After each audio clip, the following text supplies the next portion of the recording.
Well, it's not exactly a nighttime recording, but it is, I guess, twilight. And a lot of it seems to be just a really dark sky, but it is late, so it's probably a bit of both. Anyway, I have a headache. I'm not going to go into why it's about a movie, but that's it's too complicated for me to even comprehend right now. So I'll just try and kind of deflate um, by mentioning another genre, and yes, it's another punk genre. I'm going to try to cut down on this and drop a few of them because there are too many punk genres that don't really that aren't really that much punk, but just like the basic idea and extreme aesthetics of them of the punk theme. I have a really bad headache. But one that I wanted to there are two that I want to get into. I'll take one today and probably the other one tomorrow. The one today is it's usually called clock punk, but I think that's a stupid name. I call it gear punk. You could also call it Da Vinci punk. It's basically the punk mentality set in Renaissance times, um, often with a focus on Da Vinci like machinery, very crafty um, mechanics, sometimes fine mechanics, sometimes just advanced regular size mechanics. Sometimes it goes as far as automatons and robotics, but that's to me that's kind of cartoonish. The idea of huge mechanical um, computers like the Babbage engines, which are not Renaissance, I know that, but which could theoretically be made with Renaissance technology. I I'm for that, and the versions I have seen and liked of it involve these things giving advantages to powerful organizations by letting them compute the world, so to say. Basically, analysis and models of the world and understanding and predicting things and manipulating the world, so it becomes very conspiratorial, which oddly enough is not something that the punk genre is entirely um, dominated by.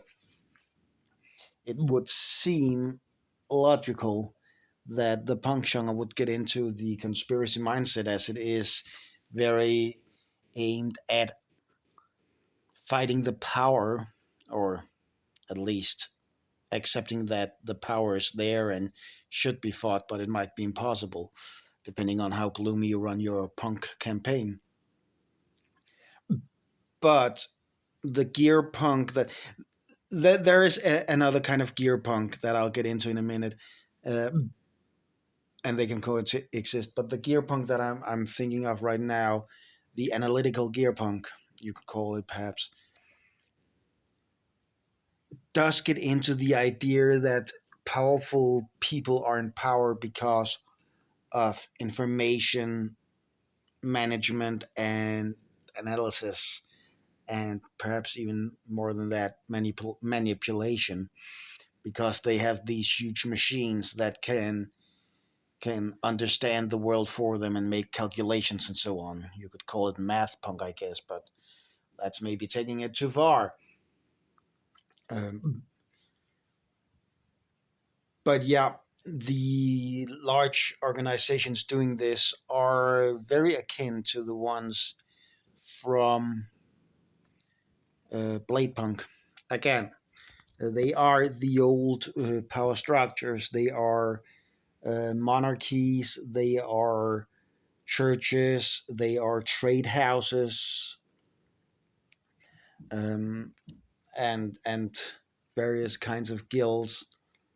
Um, but perhaps because of the inspiration from the Renaissance, the real life Renaissance, often religion takes a bigger seat at the table.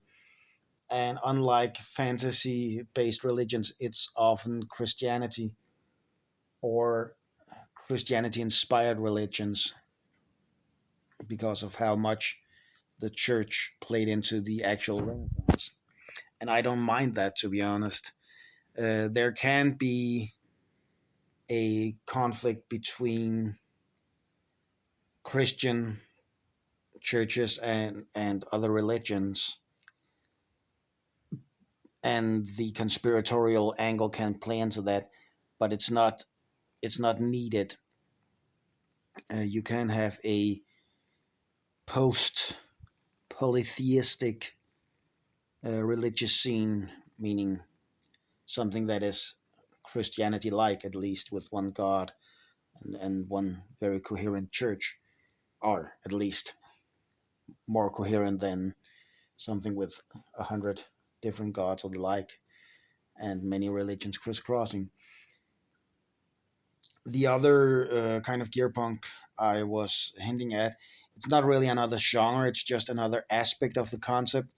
It's the idea of more practical gadgetry, very much along the lines of regular cyberpunk or blade punk, or the like, where some semi elite,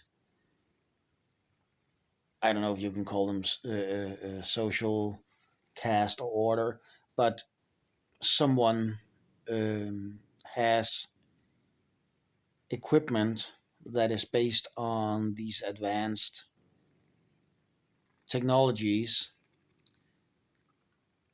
and that leads to the aforementioned, with other punk genres, the aforementioned blood in the streets concept, the idea that fighting between factions gets more brutal because the equipment, the weaponry, to be honest, is more powerful.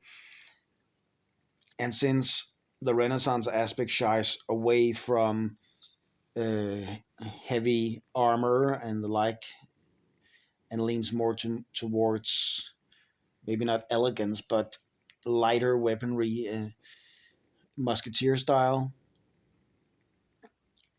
it's perhaps even more brutal and leans more into urban combat, which is more alike to or more akin to the cyberpunk mentality, that you're not safe from combat just because you're in an urban setting. Combat can take place anywhere.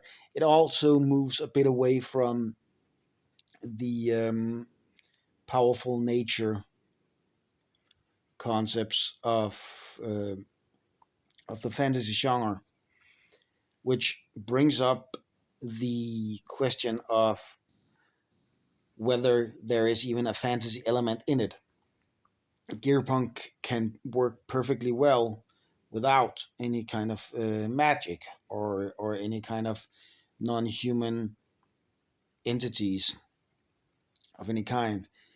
It is perhaps more fitted to low fantasy mentality, with limited magic, often on the fringes, and perhaps much like um, the gunpowder fantasy genre. The fantastical elements are often on the outskirts of society, often related to pagan or foreign cultures.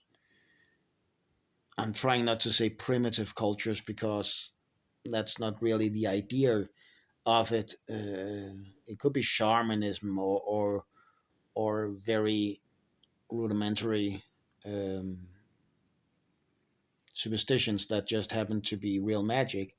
But it doesn't have to be. It can simply be. It can simply be that the magic culture is just separate from the non-magic culture in day-to-day events. So you got what do you call them, seers, oracles, or whatever, living in forests and swamps, or just on distant islands, rather than people in towns or cities using magic. The groundwork for magic disappearing is a more likely element in Gearpunk than it is in anything that is considered a subgenre of fantasy, perhaps logically so. But beyond that, the oppression of greater powers is still there. Um, the limited ability to solve major problems or change the worlds is still there. A lot of Gearpunk is very likely to lean more towards getting away from these oppressive worlds, which, because the Renaissance has a strong age of discovery leaning,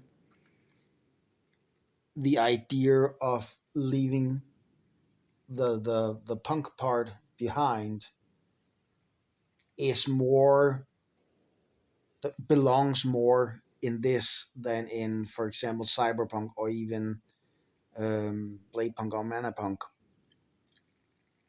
Perhaps as much as in gunpowder fantasy, the idea that you can set sail and get away from it, or you can just move far enough away from a city to actually be in the countryside, or even in actual nature. It's still, all those undiscovered and free places still exist, but they are now farther away. They are not integrated with the world the way it is in, for example, fantasy. So it is an escape, and often to another world, whether that world is magical or not.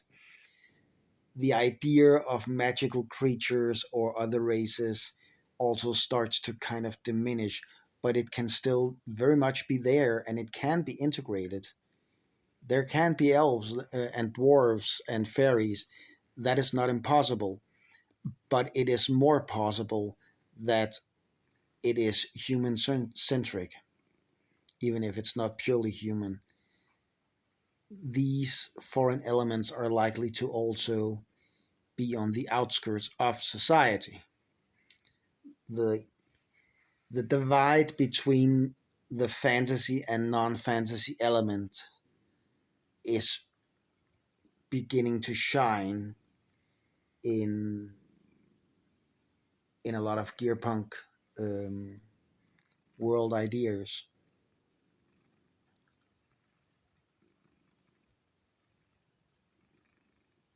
Sorry, I have a headache. But the way it distinguishes itself is, to me, more about the powers that be and the conspiracies, which actually lean a lot into stories set in those times, or even the ages around it, being that musketeers or even Robin Hood or the like, with abuse of power by very realistic large institutions.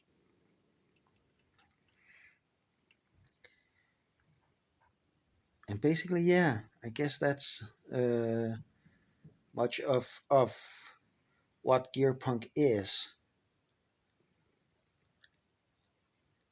If magic is a part of it, it's going to be, if magic is a part of the main elements of Gearpunk, it's going to be a more mystical force, and probably either very religiously toned or secretive. It can be done without it, but magic is not like, it's hard to say what it's likely because Gearpunk is not as established a genre as the main ones, fantasy, cyberpunk, and so on.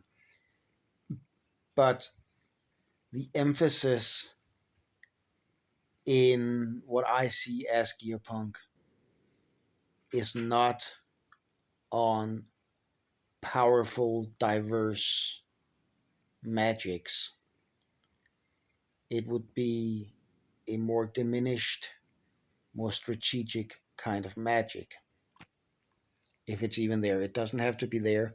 Gearpunk as a genre can work perfectly well without magic.